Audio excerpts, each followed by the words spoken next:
Boa noite, sejam todos bem-vindos a esta live organizada pela equipe Girassol, intitulada Teatro para Bebês, Possibilidades de Aprendizagem e Desenvolvimento. Eu sou a Caliandra Imai Gonçalves, mestra em Educação pelo Programa de Pós-Graduação em Educação pela Universidade Estadual de Maringá, professora da Rede Municipal de Educação Básica, integrante do Grupo de Pesquisa e Estudos em Educação Infantil, o GEI. Agradeço à equipe Girassol pelo convite e oportunidade em realizar a mediação deste encontro com o Dr. Luiz Miguel Pereira. Dr. Luiz Miguel Pereira, sinta-se acolhido por todos nós. Agradecemos o aceite do convite para a participação nesta live. Mencionamos que ao final desta live será disponibilizado no chat o link para o recebimento de certificado de participação. Gostaríamos de solicitar a todos para escreverem o nome, a cidade e o estado de onde participam. Então, conforme anunciamos nesta noite, temos a presença do Dr. Luiz Miguel Pereira, residente no Rio de Janeiro, e que em sua trajetória profissional e acadêmica pesquisou sobre o teatro para bebês. Realizou o mestrado e o doutorado acerca da temática, e neste evento especial nos fortalecerá com seus estudos e conhecimentos. Nesse sentido, peço licença para fazer uma breve apresentação do currículo do Dr. Luiz Miguel Pereira e, a seguir, passarei a palavra ao convidado especial deste encontro. Então, o Dr. Luiz Miguel Pereira é doutor e mestre em Educação pelo Programa de Pós-Graduação em Educação da Universidade Federal Fluminense, licenciado em Geografia na mesma instituição. Possui experiências nas áreas de Educação e Artes Cênicas e atuação nos seguintes temas: Geografia, Ensino-Aprendizagem, Geografia da Infância, Pesquisa com Infâncias, Crianças e Bebês, Educação Infantil, Teatro para Bebês, Teatro com Bebês, Iluminação Cênica, pesquisador do Grupo de Pesquisas e Estudos em Geografia da Infância, o GRUPEG. Cabe mencionar que participou de formações de professores em municípios do Paraná, como Marialva e Paraíso do Norte, e teve participação em vivências com o Grupo de Pesquisa e Estudos em Educação Infantil. Estimado Dr. Luiz Miguel, seja muito bem-vindo a esta live. Apreciaremos com apreço a sua exposição. Muito obrigado, Caliandra. Muito obrigado por suas palavras gentis. Agradeço também ao convite da equipe Girassol, né? E aqui estamos, né? Vamos trabalhar um pouquinho. Você já falou que tinha para falar com relação à minha formação. Eu vou fazer só um adendo com relação ao nosso encontro de hoje. Eu visitei o meu mestrado e é sobre esta visita que eu fiz é que a gente vai falar hoje.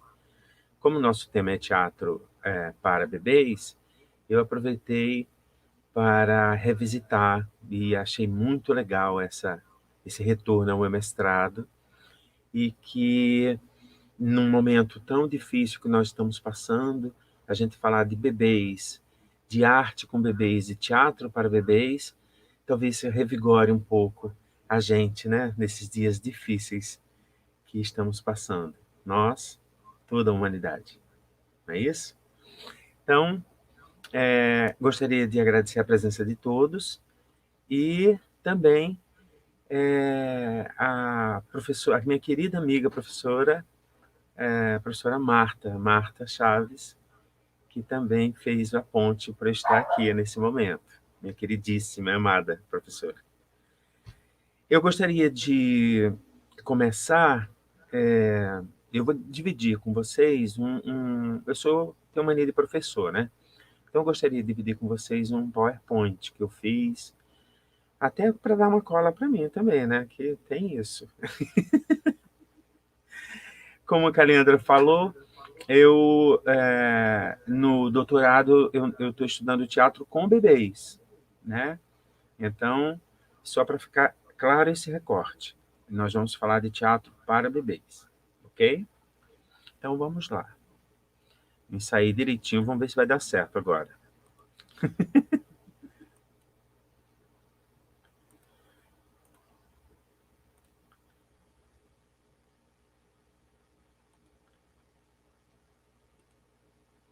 Prontinho. Este é o tema, né, que nós vamos falar hoje e que já fiz os respectivos agradecimentos. Então, vamos. Eu gostaria de começar com uma fala do grupo sobre evento, no caso do Luiz André, que está no festival, no folder, né, do segundo Festival Internacional de Teatro para Bebês em 2011. Essa fala aqui, ela representa assim tudo que nós acreditamos com relação a um teatro para bebês, né? Então ele diz assim, eu vou pedir licença para ler, e eu vou ler algumas outras vezes, porque determinadas citações, assim, elas precisam ficarem muito nítidas, claras, né? Por exemplo, todo ser humano é pleno desde que nasce. A um bebê não falta nada. É capaz de se comunicar e de se relacionar, de se emocionar desde sempre. Entende tudo o que merece ser entendido. E isto é suficiente e o importante para o teatro, cujos elementos não são feitos de moléculas, de medidas, de quantias, mas de poesia. Um encontro frágil onde cada atitude, cada gesto de cada participante provoca novos resultados, um novo olhar. Um olhar de quem vê as coisas pela primeira vez e é capaz de se maravilhar dos outros e que nos outros se reconhece. Este é o teatro que o teatro para beber quer ser. Considero essa fala importantíssima num momento de desumanização aparente que nós estamos vivendo e trazer essa perspectiva de humanização através do outro, né?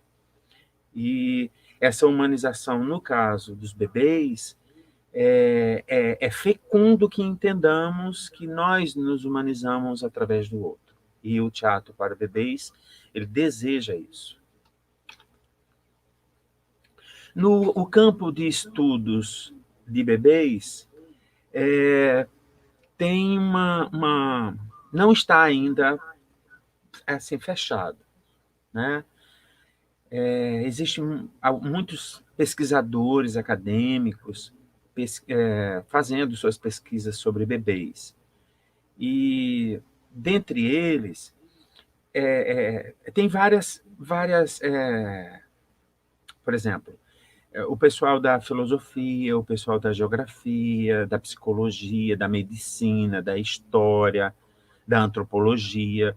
Então, tem um monte de gente trabalhando nesse campo. Então, tem uma questão que é muito importante para que nós façamos a primeira reflexão sobre bebês. Os bebês são crianças? Né? É uma pergunta boa. Então, a ideia de bebê, para alguns pesquisadores, ele não se confunde com a ideia de criança. Assim, mais embaixo eu falo assim, as crianças se consideram bebês, né? Porque se eu fui coordenador pedagógico de uma escola aqui em Niterói, da educação infantil, e as crianças chegavam lá com 1 ano e 5, 6 meses, não tínhamos berçário. E nós tínhamos a educação infantil até os 5 anos completo, ou seja, 5 anos, o corte, né, da legislação. Quando as crianças chegavam com os seus 3, 4 anos, apontavam para as crianças que estavam chegando com 1 ano e 6 meses, 2 anos, e diziam assim, é um bebê. Ou seja, existe um distanciamento, né? Isso ainda está sendo pesquisado, tá? Eu estou falando mais do campo da minha praxis educativa. Existe um distanciamento entre entre os bebês e as crianças. E o que tem um pessoal da sociologia da infância inglesa que traz esse debate, e também a pesquisadora Tebet, da UFSCar, ela também traz esse debate forte. Então, o que a gente entende aqui do ponto de vista da educação é que é no discurso que a gente vai estabelecer o nexo entre crianças e bebês, né? A nossa legislação aponta para que primeira infância vai até os 6 anos, então crianças e bebês estão juntos. E no teatro com, o teatro com não, tanto o com quanto o para. O com, eu esqueci de botar o para aqui. A gente considera o corte entre 6 meses e 3 anos. O teatro para. O com, não. O com, desde que foi para o berçário, que a gente já entende como criança. Então, esse campo, como eu falei, é um campo em construção. Se é um campo em construção, tem muitas questões, muitos debates, inclusive vai ter um encontro agora no Rio Grande do Norte online, que é o Grupo S, que é a reunião de todos os grupos de estudos de infância, crianças, incluindo os bebês, e vai ser online. Quem quiser se inscrever tem um site lá, como ouvinte, né? Grupo S. Então, existe cada contribuição de pesquisa aponta para um caminho. E aqui a gente vai apontar para a arte, né? Fazendo uma ponte, um diálogo com o conceito de psicologia, mas uma psicologia vigotskiana, dentro do conceito da teoria histórico-cultural, onde foi a abordagem, né, teórica do meu mestrado, foi em cima dessa perspectiva, né, de uma psicologia vigotskiana, né? Então, nesse sentido, a gente fala um pouco de pandemia, não poderia deixar de falar de pandemia, né? Esse informe que eu tenho aqui de 22 de abril, no site da BBC, diz que mais de 2.000 crianças já morreram com menos de 9 anos no Brasil. Uma tristeza, né? A pandemia também chega nas crianças e nos bebês. E desse total, mais de 1.300 crianças eram bebês de até 1 ano de idade. É com tristeza também que a gente fala sobre isso, né? Para dizer que a gente precisa se cuidar mesmo, de verdade. Aguardar a vacina, usar máscara boa, manter o distanciamento, lavar a higienização geral. Então, a gente precisa se cuidar e precisa cuidar das nossas crianças e nossos bebês. E aí, essa pesquisa, ela foi feita lá no programa de pós-graduação em educação da UF e teve a orientação da professora Tânia de Vasconcelos. E teve o financiamento da CAPES também, né, para deixar registrado bonitinho. Na época, a gente tinha financiamento de pesquisas, né, só um adendo. O meu interesse em estudar o teatro para bebês foi em função de uma trajetória que, desde os anos 80, eu comecei a atuar com teatro em várias áreas, mas, sobretudo, na área de iluminação cênica, tendo DSTs nas áreas de eletricista cênico, operador de consoles e de iluminador, artista e iluminador. A parte disso, passei por grupos amadores, por grupos experimentais e por grupos profissionais e ganhei a vida nessa profissão até praticamente 2017, quando eu já... foi difícil, a pós-graduação não deixou que eu fizesse as duas atividades, que o teatro rouba muito tempo. E é verdade, é muita dedicação e por aí vai. Então, o primeiro contato que eu tive com o teatro para bebês foi nesse evento no Banco do Brasil em 2011, do Grupo Sobre Evento. foi ali, junto com um amigo professor Jade Janer, que a gente achou uma coisa assim maravilhosa. Assim, nossa, teatro para bebês? Aí aquele susto, né? Não, vamos ver o que é isso e tal. E foi daí que partiu o desejo de entrar nesse ramo de pesquisa, né? Então, qual foi a metodologia que a gente junto, né, nós fizemos? Foi fazer com que desvendássemos esse mistério a partir de uma pesquisa qualitativa em que eu viajei até São Paulo durante o segundo Festival Internacional de Teatro para Bebês Primeiro Olhar, que ocorreu em São Paulo e Santo André, e entrevistei, né, as pessoas, os grupos que participaram do festival, mas, sobretudo, o grupo Sobrevento, nas pessoas queridíssimas de Sandra Vargas e Luiz André, e La Casa Incerta, na figura dos queridíssimos Carlos Laredo e Clarice Gardel. Né? Então, foi nesse contexto que eu desenvolvi a pesquisa. E fiz a defesa da dissertação no início de 2014, e isso aconteceu em 2013. E aí, para a gente desvendar um pouco do que seria esse teatro para bebês, e aí eu estou falando numa perspectiva, eu vou olhar a hora para não me perder, eu estou falando numa perspectiva de oferta de arte para os bebês. Eu não estou falando de recreação, eu não estou falando de teatro com bebês, eu estou falando de adultos profissionais com experiência, elaborando estéticas, compondo espetáculos destinados para um público específico, né? E no festival ele adotou, né, tanto o La Casa Incerta quanto o Sobrevento, eles adotaram uma ritualística para que as famílias entrassem com os bebês. Elas chegavam no foyer e havia uma fala em que dizia assim: olhe, vamos acalmar, ficar em silêncio. O silêncio deixa os bebês mais tranquilos, desacelerados.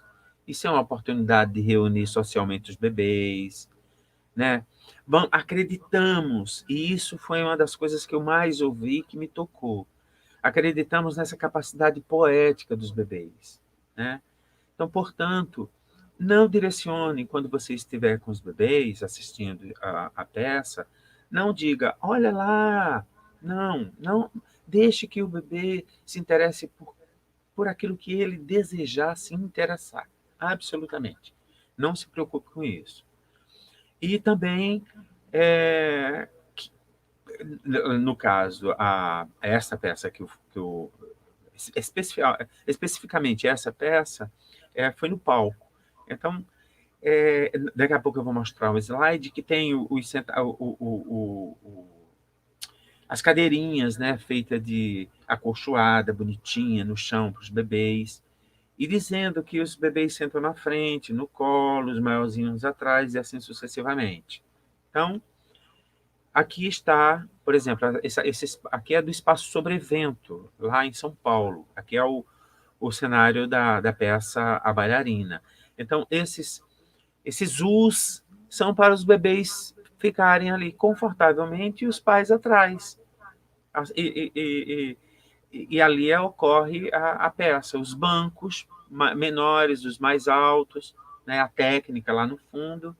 Então, é dessa maneira, pelo menos que o Sobrevento, no Espaço Sobrevento, trabalha, né? E ele diz mais, assim, né? Muito bacana isso tudo.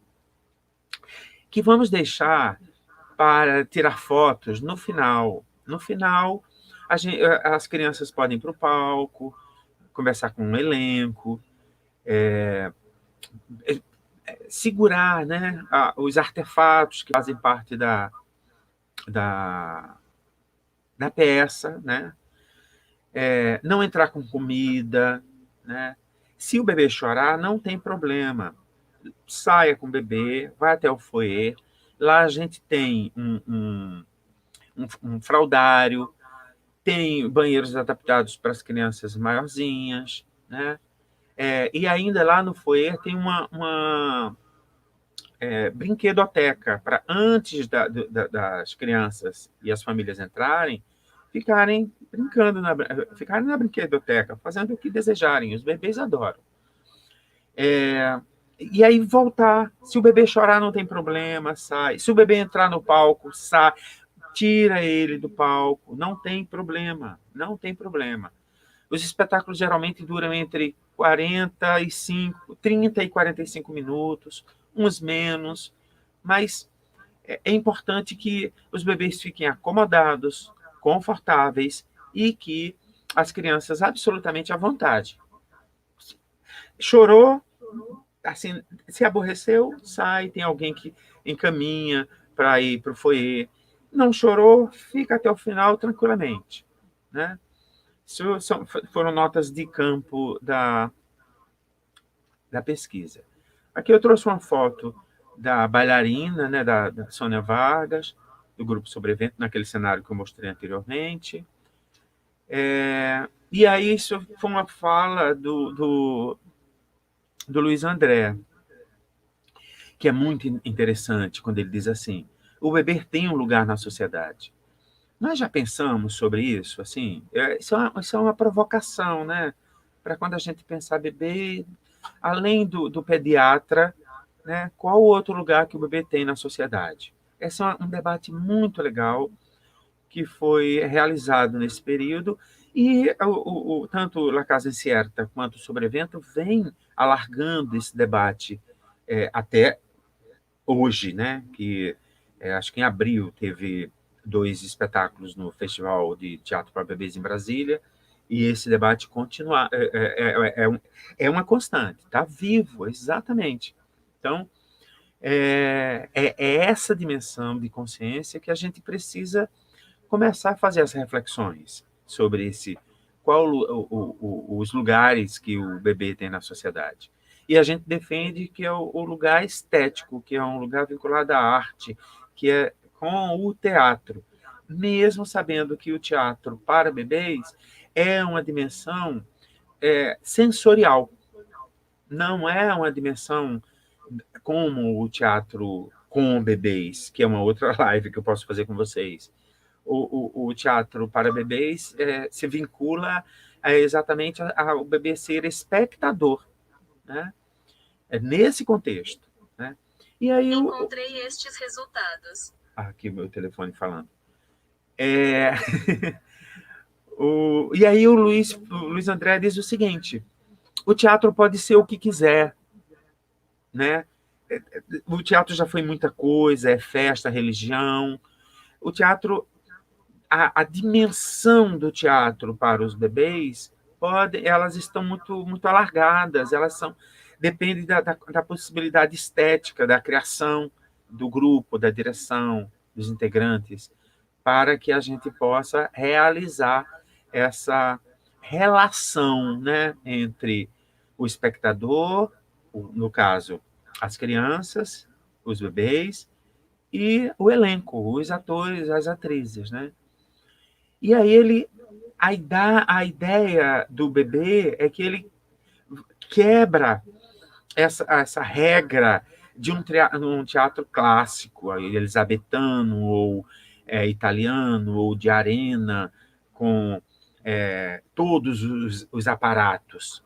Não tem problema, o teatro pode ter todos os aparatos, mas a relação com o público é outra. Eu estou baixo, geralmente baixo, sentado.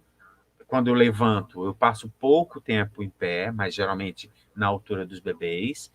Então, toda a preocupação é relacional, é encontrar o olho, é estar realmente com o bebê, né? Gabriel Garcia Lorca nesse texto, que acho que é de 1920, se eu não estou enganado, ele traz um fragmento aqui da conferência sobre as canções de Niná. Eu vou ler um pedacinho no início e um pedacinho no final, para vocês verem a delicadeza, né? Com que o Lorca já falava sobre as crianças, né? Então, vejam bem.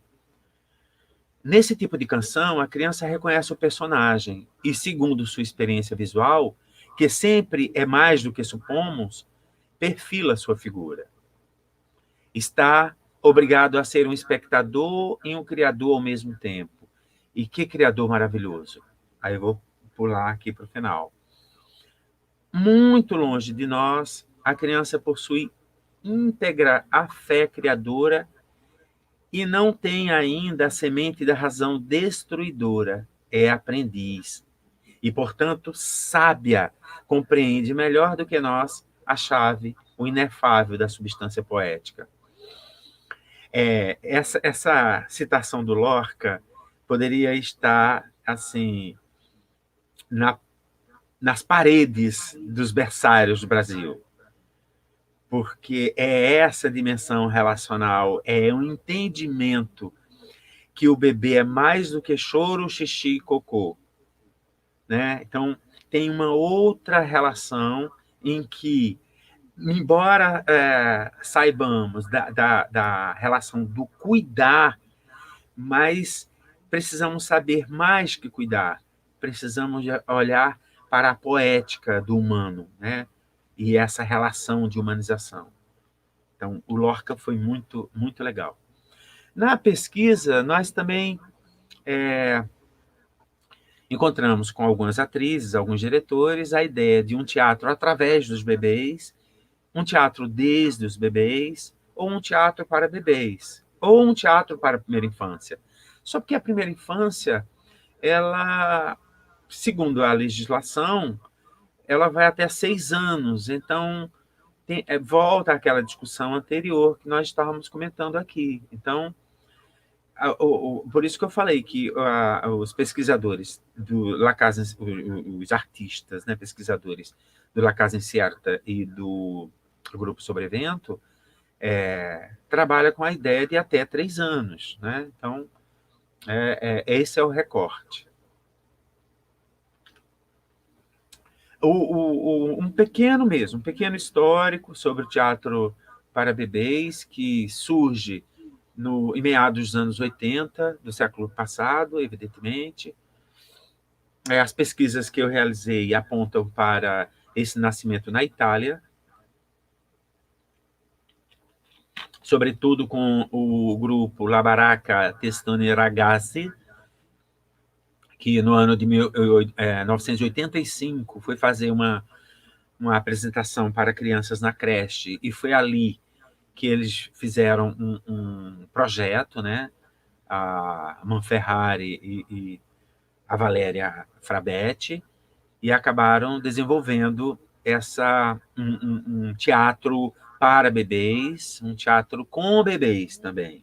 Só porque o teatro com bebês que eles trabalham é no contexto das garatujas e tal. Quando eu pesquisei o teatro com bebês, eu alarguei, eu fui para além das garatujas e fiz outras concepções a respeito de um teatro com bebês. Mas é importante esse marco, né? Isso desenvolveu rapidamente pela Itália com inúmeros grupos, bancados pelas instituições públicas, e daí migrou rapidamente para outros países. França, Espanha, sobretudo, Espanha e França, mas se espalhou pela Europa e se espalhou pelo mundo.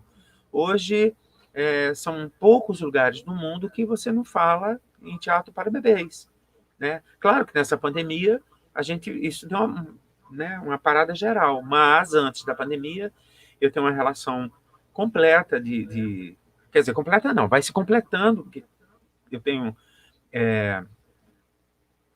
pesquisado, e as minhas pesquisas sinalizam sempre estreias novas, sempre em vários lugares, da China, da Austrália, da América do Sul, em todos os continentes. Né? Então, mas o marco, basicamente, foi lá com La Baracca Testoni Ragazzi, né, lá na Itália. Né? Então, é bem interessante. Tem alguns textos sobre isso também, se alguém se interessar, depois a gente pode enviar.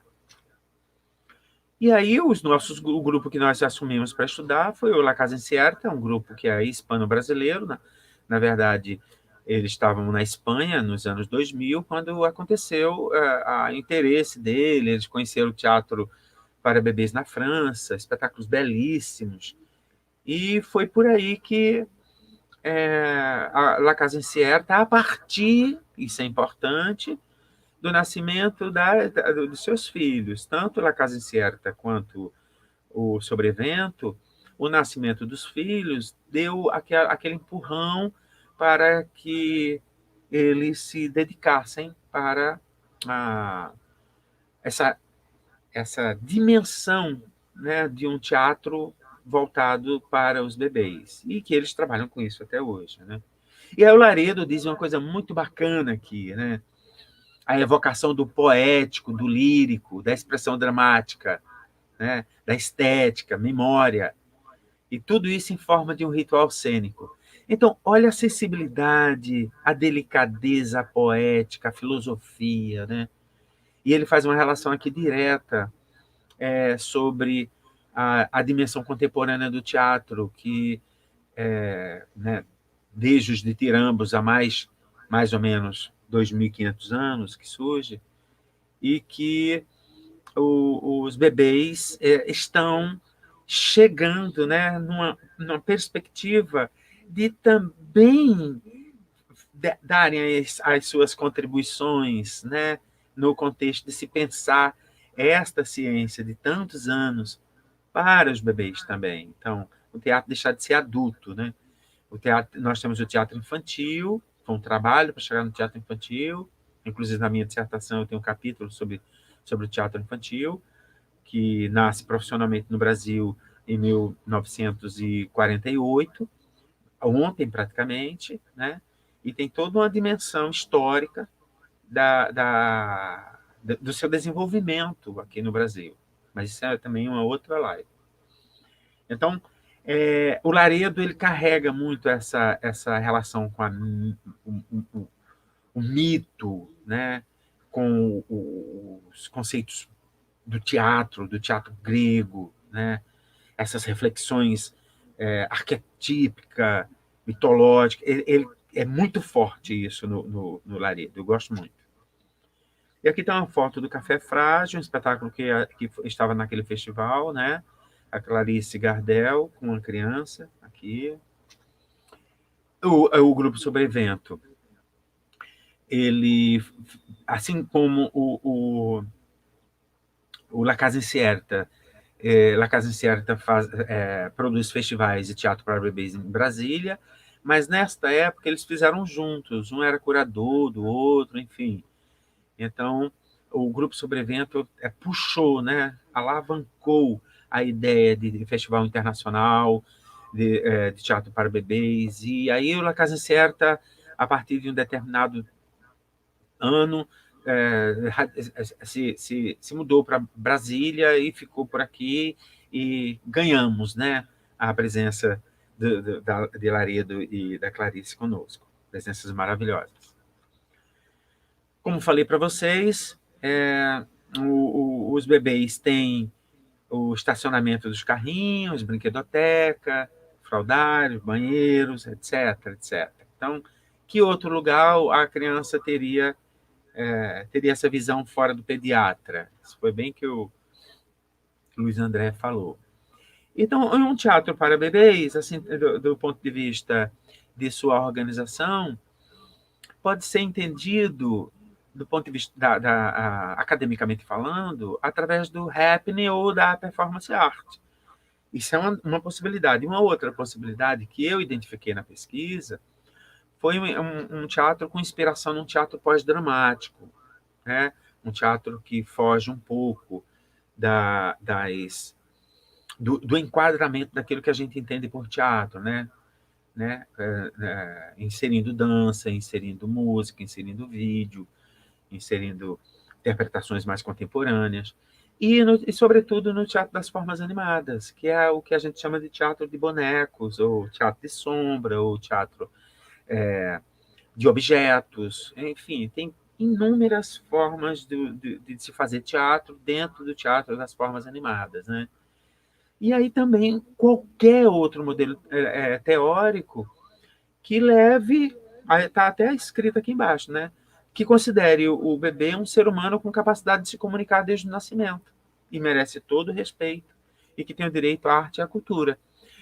Isso parece utópico nos tempos que nós estamos vivendo, os tempos difíceis, mas a gente precisa falar, a gente precisa fazer, a gente precisa estudar, porque o processo de humanização é urgente e a arte é um dos veículos que nós temos de conexão, de se relacionar com as crianças e com os bebês. Aqui o espetáculo Meu Jardim, depois que acaba o espetáculo, as crianças entram, vai brincar com os atores, com os objetos de cena, que a gente chama de adereços, tá? Enquanto os pais ficam observando, preocupadíssimos, né? Ali o Luiz André e o Maurício.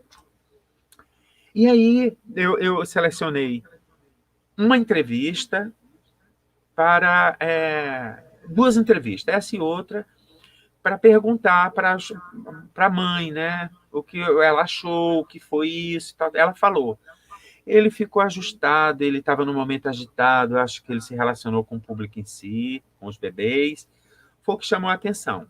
O espetáculo, ele queria mexer nos instrumentos, e aí ele ficou assim, mais com os passarinhos. A gente mostra bastante os passarinhos em casa, e ele tem meio que paixão. No quarto dele tem pendurados e tal. Então, quando ele mostrou os passarinhos, ele já reconheceu, aí bateu palminha. Você viu isso? E as músicas, ele gosta bastante. Ele fez musicalização e os instrumentos chamaram a atenção dele, ele curtiu. Então, isso foi uma resposta de uma das entrevistadas, né? Uma mãe.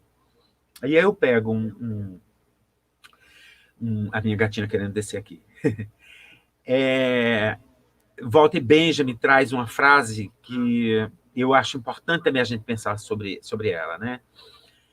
Muito mais arrepia-se aqui a consciência amedrontada pela possibilidade de ver a força mais poderosa do futuro ser despertada nas crianças mediante o teatro.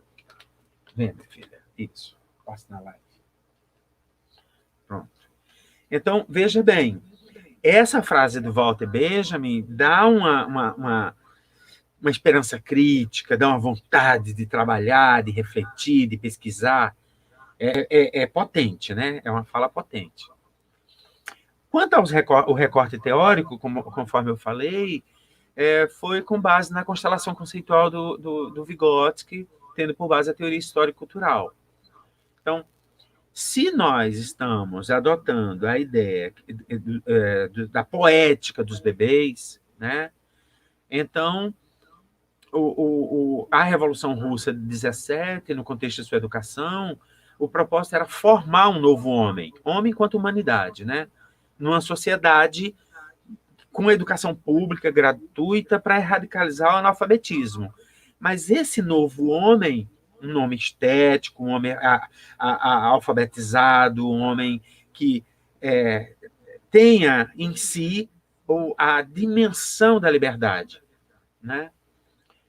A gente precisa estudar um pouco mais a Revolução Russa em seu início, né? Porque a gente tem muitas pessoas têm muitas pré-definições sobre o que foi a Revolução Russa sem ter lido nem estudado. Então, uma leitura básica da Revolução Russa, pelo menos até os anos de 1929, né? 17 a 29, mais ou menos. E aí a gente pegou por base a ideia da filogênese, da ontogênese e da sociogênese, tendo por base a história da espécie humana, do desenvolvimento da espécie humana e da condição histórico-cultural de cada povo. Então, essa relação entre esses três conceitos é que provoca a ideia do desenvolvimento, né? Esse desenvolvimento da espécie e ligada à história da espécie humana, né? Então, essa dimensão foi que a gente começou a dialogar com o desenvolvimento humano, né? A partir da relação, das mediações, do cuidado. E nesse contexto, o Vygotsky traz alguns... Eu não vou me aprofundar muito nessa questão, mas eu vou passar de forma muito... fazendo a relação com o teatro para bebês, né? Então, a Lei Geral do Desenvolvimento, para a gente ter uma ideia sobre a questão da ida dos bebês ao teatro, né? Desde sair de casa, entrar no carro, né, botar roupinha, pegar lanchinho, sair do carro, estacionar, enfim, toda aquela questão que eu falei anteriormente, aí viu a peça e volta para casa. Então, a Lei Geral do Desenvolvimento para Vygotsky é o seguinte: primeiro o meio influência sobre os outros, depois sobre si. Vou explicar. Veja bem, aí é uma dimensão de 3 estágios. A criança chega no meio que é não somente geográfico, físico, mas é de pessoas, de objetos, de ofertas, de vozes, de música, do que for. Então, ela chega neste meio, percebe esse meio. Posteriormente, esta criança, nessa relação de vivência, se mune de vivências, ou seja, essa produção do novo faz com que as crianças, teoricamente, se dimensionem, se possibilitem vivências outras para o seu desenvolvimento. E aí eu estou falando de vivências culturais, vivências estéticas, né? Aí ele dá um exemplo aqui, que é a ideia do gesto de apontar, né? Ele diz assim: inicialmente, um gesto mal sucedido, direcionado para um objeto e que marca a ação. Depois a mãe entende como indicação, depois a criança começa a indicar. A relação do modo de indicar com a possibilidade da vivência nessa lei geral do desenvolvimento, né?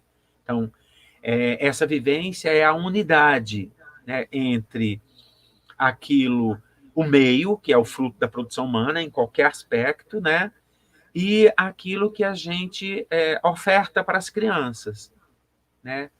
Como eu falei, desde pessoas, lugares, mas, sobretudo, relação. Isso é uma questão da relação. E ele diz mais embaixo, né, que eu vou falar, que é a respeito das funções psíquicas superiores, né, que o desenvolvimento é considerado um processo que se distingue pela unidade do material e do psíquico, do social e do pessoal. Então, a criança vai se desenvolvendo a partir desse momento. Então, se nós ofertamos arte, estética, emoções, e aí a grande crítica que os grupos que eu pesquisei fazem é que não dá para oferecer qualquer coisa para a criança. Precisa ser arte com A maiúsculo, não é fazer o embrulho e mandar para as crianças. É um espetáculo pensado, é realmente arte, para tocar mesmo. E aí a gente fala também no conceito de neoformação e atividade guia. Neoformação exatamente a cada etapa não... A gatinha voltou. Não é etapa, viu? Não é o conceito de etapismo. Mas, assim, a criança vai se desenvolvendo, inicialmente com o cuidador, posteriormente com os objetos do mundo, ou concomitantemente, e com esses objetos do mundo a criança brinca, aí mais tarde a criança começa a falar, desenvolve a fala, anda, aí a criança mais tarde começa a imaginar, aí já está com uns 2, 3 anos. Aí o processo de imaginação da brincadeira que faz de conta. Então, posteriormente, os jogos, aí já é uma idade mais que já não está praticamente nos bebês, né? Então, é essa neoformação que é uma crise, né? Quando, à medida que nós ofertamos o novo para os bebês, isso vai... as pistas, né, de entendimento não no sentido racional, mas da relação entre o objeto e o nome dele, isso tudo vai gerando essas novas neoformações, né, que a gente chama, e uma atividade guia nova surge. A atividade guia é o cuidador, os objetos do mundo, a brincadeira que faz de conta, e assim sucessivamente. E pensamos também na zona de desenvolvimento iminente, que, teoricamente, quando Vygotsky chega no Brasil nos anos 80, mais ou menos, as traduções eram zona de desenvolvimento proximal. A professora doutora Zoya Prestes fez umas traduções boas, procurem na internet se vocês desejarem, tem vários livros dela, artigos e tal, que ela explica simplesmente isso. Ela fala, fazendo uma tradução bem bacana, diz assim: a zona de desenvolvimento iminente está na possibilidade de desenvolvimento. Não é que o bebê, a criança, só porque está com outros pares, ela se desenvolve. Está na iminência, né? Então, aquilo que... Aí ela foi mais embaixo, eu trouxe isso da tese dela, doutorado. Aquilo que a criança faz sozinha é a zona de desenvolvimento atual, né? Então, o desenvolvimento, ele está na iminência de ocorrer, em qualquer aspecto, né? E as funções psíquicas superiores, especificamente humanas, que se formam durante a vida desde o nascimento, né? O pensamento lógico, a memória consciente, né? A vontade, a fala. Então, todas essas questões requer, para falar sobre e aprofundar essas questões, requer um curso, outra live. Eu só estou dizendo para onde foi que eu busquei a ideia do bebê no meu recorte teórico para dialogar com o teatro para bebês, né? Então, toda uma relação do desenvolvimento cultural, sobretudo, sem desassociar o desenvolvimento biológico. Mas o que interessa para Vygotsky, no caso dos estudos que nós estamos fazendo, é o desenvolvimento social, né? O cultural, o desenvolvimento cultural da criança, que é o conceito de pedologia, né? A ciência que estuda o desenvolvimento cultural da criança. Também sobre a fala e o pensamento, né? Essa questão vinculada às funções psíquicas superiores, e toda essa questão do desenvolvimento dessas funções psíquicas superiores estão vinculadas a uma possibilidade de meio ofertada e de vivências, né? E aí eu pego o gancho mais uma vez para falar do teatro para bebês. Eu trago alguns recortes poéticos de Carlos Laredo, né? Ele disse que levou muito tempo para chegar na linguagem teatral. Ele diz assim, que ele foi passear com os filhos dele numa montanha e de dia olhava para as pedras e à noite olhava para o céu. Essa relação de olhar para a Via Láctea, ele faz essa relação direto com o olhar para os bebês. Então, ele diz assim: o que posso falar é que essa impressão profunda do universo é a mesma impressão que eu tenho quando um bebê me olha em cena, né? Porque há uma vontade e uma curiosidade de caminhar juntos para um lugar desconhecido, como fazia o pedagogo grego, né? E cada vez que apresentamos, né, a peça, descobrimos uma cebola, uma casca, uma camada mais profunda. E é assim, né? E é uma forma de dizer, então, que eu vou com você, me deixe, me deixo, me leve, não sei para onde, mas me leve. Ou seja, essa dimensão poética do pedagogo grego de dar a mão e ir, não importa para onde, na relação com o bebê. Jamais será para um lugar que não seja poético. Aí tem a poética 2 ainda do Laredo, né? Ele fala assim: os bebês são a oportunidade que o coro, né? O coro no teatro grego tem uma relação lá com a tragédia. Voltar a ser público, né? Olha só, o coro deixou de sumiu do teatro. Então, os bebês são a oportunidade que o coro tem de voltar a ser o público, a ser profundo e ativamente responsável pelos desenlaces da tragédia ou da comédia na sociedade, e liberará a humanidade das ataduras do que conhecemos para nos aventurar decididamente a território fértil e incerto do desconhecido, né? Aí tem a Sandra Vargas, da Poética 3, né, do Sobrevento. Ela diz assim: o bebê, ele nunca viu teatro, ele não conhece essa convenção. Então você não pode ficar irritado se eventualmente um bebê entrar no palco, né? Ele te coloca num grau de sensibilidade, mas você tem que olhar, tem que ter esse olhar sensível, né? Senão, não tem a relação, né? A gente tem que olhar esse bebê como um ser completo e entrar em cena acreditando nisso, completo no sentido de inteireza, de um ser humano que ele não é pequeno, não é apesar da sua condição de inacabamento que todos nós temos, mas ele está ali enquanto um ser humano relacional, né? Então, Sandra, muito, muito bacana. Uma última fala sobre quais são as motivações que fizeram para trazer os bebês para o teatro, né, uma entrevista. Aí a mãe falou: o nome dele é Arthur, tem 9 meses, eu trouxe ele mais porque para o desenvolvimento, porque ele gosta muito de coisas bem legais, também gosto, sempre eu levo para peça de teatro infantil, contando história e tal. Aí o outro, o pai: meu filhinho se chama Naô e ele tem 2 anos, eu acho que existe peças infantis disponíveis na cidade, mas falta a opção para os bebês. Especificamente, não achei muito interessante. Ah, acho que faltam opções para essa faixa etária. É importante para o desenvolvimento deles, para interação, contato com a arte. Eu sou artista visual, então acho importante para a formação dele.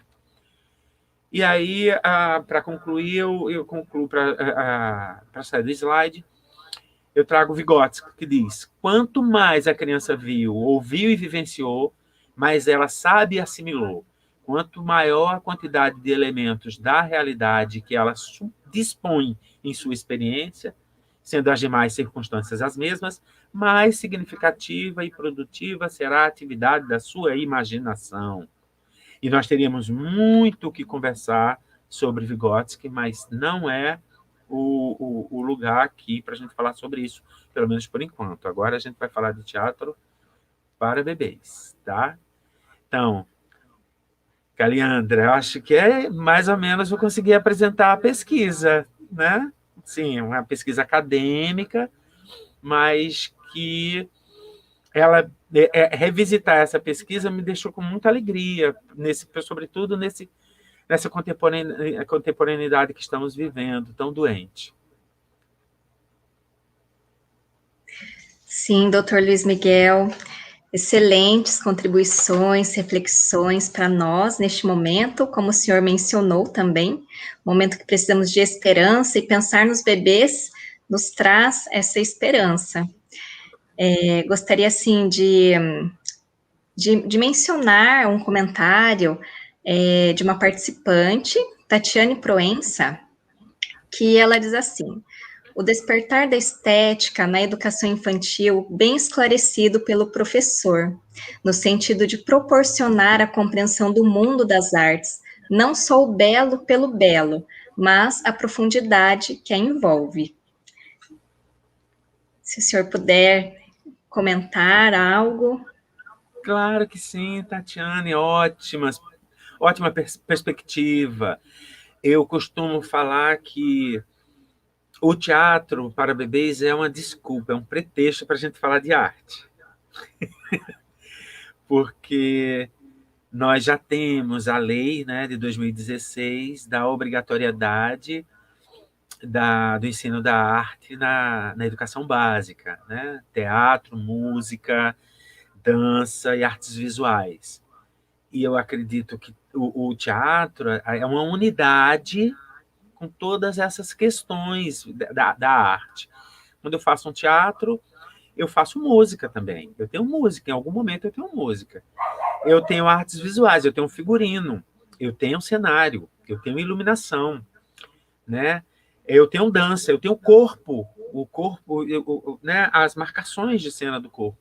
Então o teatro se converge, né, para a unidade entre essas outras áreas estéticas, artistas, que fundamentam essa educação estética. Eu sinto muita falta, realmente, de uma educação estética na educação infantil. Eu sou professor de uma instituição de ensino superior e que no nosso novo currículo, na área de pedagogia, eu tenho uma disciplina voltada para a arte, que é arte e educação. Então, a gente precisa pensar e lutar para mudar os nossos currículos, porque os nossos currículos estão ficando mais econômicos do ponto de vista do economês mesmo, né, essa ideia neoliberal que está presente no nosso bolso, e as nossas crianças enrijecidas sem a presença de um elemento sensível, a sensibilidade do ponto de vista da estética, estética enquanto filosofia da arte, uma filosofia da arte que trata não somente do belo, conforme muito brilhantemente a pergunta falou, mas a arte em suas composições múltiplas, né? Ah, o bebê faz arte? Não, para Vygotsky o bebê não faz arte. Mas ele não faz arte porque para Vygotsky, na psicologia da arte, o bebê não tem intencionalidade. Né? Isso é uma perspectiva do pensamento do Vygotsky no livro Psicologia da Arte.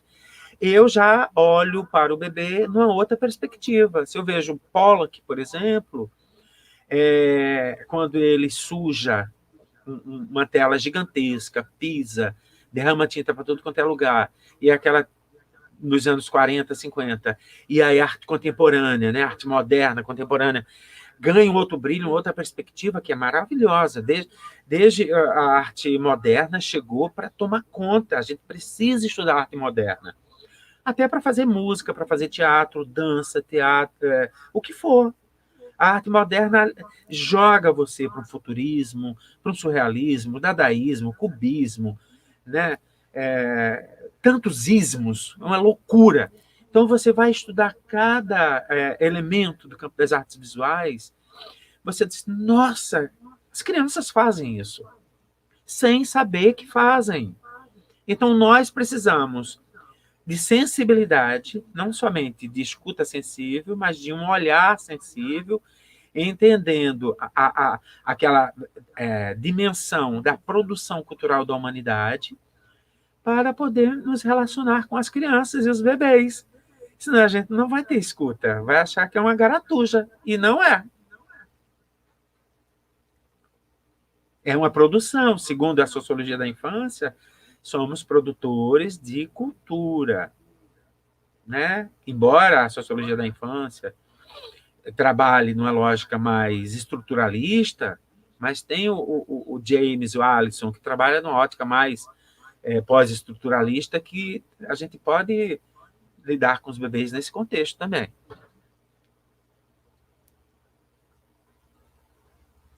Muito obrigada, doutor Luiz Miguel.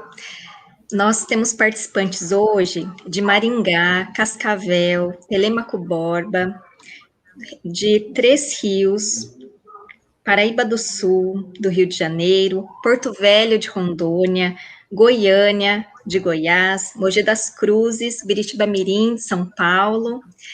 Então, a todos os participantes também que estiveram conosco hoje, os nossos agradecimentos. E já partindo para o final, doutor Luiz Miguel, recebo os nossos agradecimentos por este encontro afetivo, competente e sensível, que oportuniza reflexões e fortalece as esperanças. Certamente pensar nos encantos que o teatro para bebês nos apresenta é deixar a vida ser contagiada pela alegria, pureza e amor que os bebês representam, e que nós precisamos aprender ou reaprender para desenvolvermos nossa humanidade. Reiteramos também os nossos agradecimentos à equipe Girassol pela iniciativa deste encontro e a todos os participantes pela presença e mensagens no chat. Com muita alegria, divulgamos que nos dias 8 e 15 de maio, no período da manhã, o Dr. Luiz Miguel Pereira ministrará um curso intitulado Teatro para Bebês, Orientações para Professores e Familiares. O link para inscrição está disponibilizado no chat. Esperamos que possamos ter mais encontros preciosos como esse. Então, deixamos a todos o nosso abraço e o desejo de uma bela noite. Muito obrigada, Dr. Luiz Miguel. Muito obrigado à equipe Girassol, a todas as pessoas que estiveram aqui conosco, a você, Caliandra, a todos, enfim, por essa oportunidade magnífica de falar de bebês, de falar de crianças, de falar de arte, né? Eu fico empolgado quando começo a falar sobre essas questões. Eu fico muito grato e sensibilizado pela acolhida. Obrigado pelos comentários gentilíssimos. Suzana, minha sobrinha, olha, ela está aqui, maravilhosa. Muitíssimo obrigado a todos.